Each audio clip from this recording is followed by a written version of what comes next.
So this channel also go.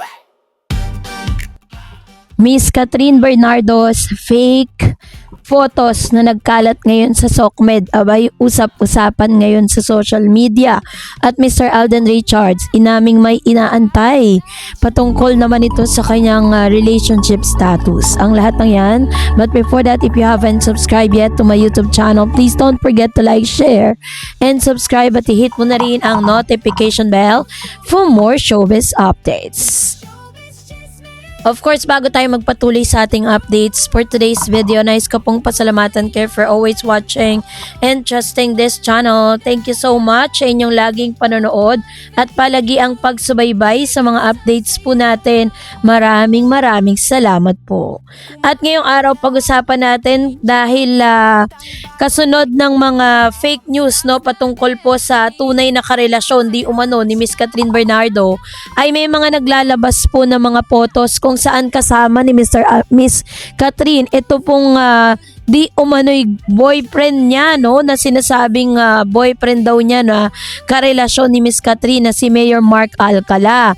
Pero nung nilabas po yung mga resibo no, hindi po talaga kapanipaniwala yung mga resibong naglabasan dahil kitang-kita po natin dito na edited photos ang lahat. Ayan, so makikita niyo po sa screen kung saan kasama pa po niya yung isa niyang kaibigan. Tapos, ang nakapagtataka, ibang-iba po yung itsura dito ni Miss Catherine. Talagang talaga to, AI. Kumbaga parang inedit, pinagdikit lang yung kanilang photos para lang masabi na talagang magkasama sila, pero in reality hindi naman talaga to totoo. Talagang edited po ito. Tapos yung baba ni Miss Catherine, dalawa, lit-lit na mukha ni Catherine, wala nga yung chin niya, 'di ba? So medyo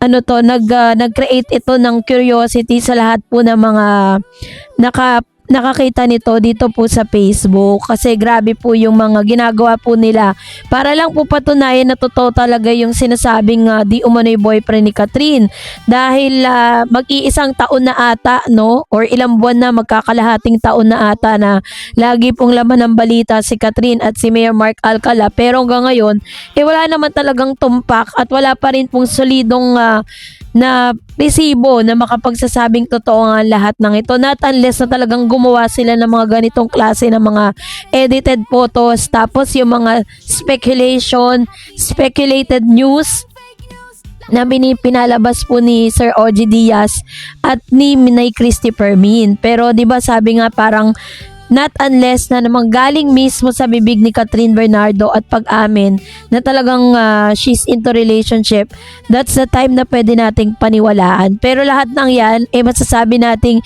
hearsay lang, no? At hindi po talaga siya totoo. So this time, eto na, dahil meron pong isang video naman, itong si Mr. Alden Richards, na nagsusurround ngayon sa buong social media platform matapos po siyang interviewin. Kasi alam natin na very invested ang ilan sa mga fan ni Mr. Alden patungkol sa kanyang love life.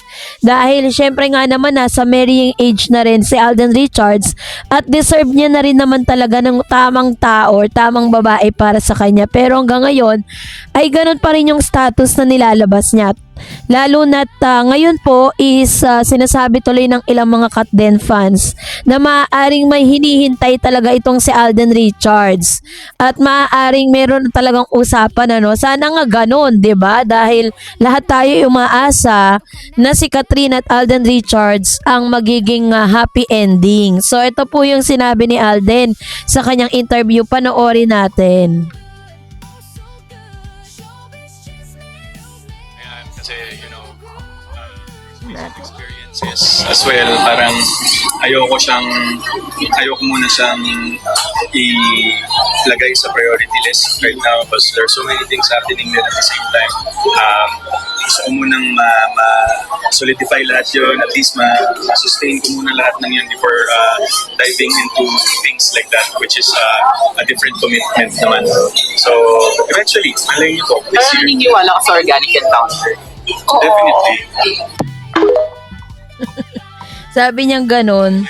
Natatawa na lang ako sa sinasabi ni Alden Richards na marami pa siyang mga plano, tapos pero inaasahan niya this year darating na daw yung tamang tao para sa kanya. Tuloy sabi ng mga kat din, baka naman talagang si Catherine Bernardo ang inaantay nitong si Alden, ano?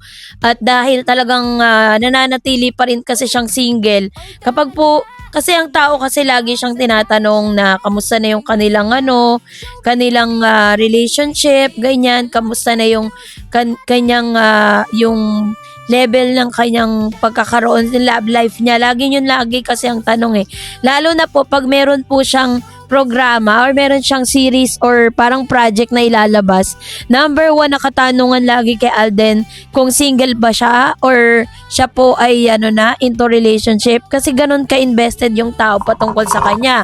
Tuloy, dahil po sa lagi niyang pag-deny, lagi niyang pagsasabi na siya'y single, napagkakamalan tuloy si Alden na meron pong identity crisis. Na bagay na parang tinatawanan na lang ni Alden. Sabi niya, wala na bang iba talagang issue na maipukol sa kanya, na lagi na lang daw sinasabing yun ang issue patungkol sa kanyang gender. Pero lagi naman niya pong tinatanggi yung patungkol dito. Pero tahasan pong sinabi ni Mr. Alden Richards dito na meron siyang inaantay, may someone siya na talagang maaaring may inaay na po siya, pero kailangan niyang maghintay dahil meron po silang timeline na kailangan sundin. Pwede rin po yun na parang kailangan kailangan ma-explore muna nung girl na inaantay niya yung lahat, magampanan niya muna lahat bago po pumasok sa isang seryosong relasyon.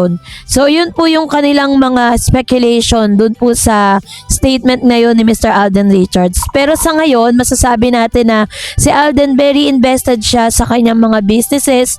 Alam niyo, napakarami niyang ginagawa, 'di ba? Nag-enroll pa nga siya sa flying school or flight school, parang pagiging piloto, 'di ba? Tinuloy niya yung pangarap ng kanyang daddy Bay na maging piloto, no? So siya na lang po talaga yung nag-aral. Tapos may mga businesses and new ventures po siya. Mga new branches of McDonald's. And yung kanya pong parang pinagagawang mga bahay, may binapagawa pa siyang bahay.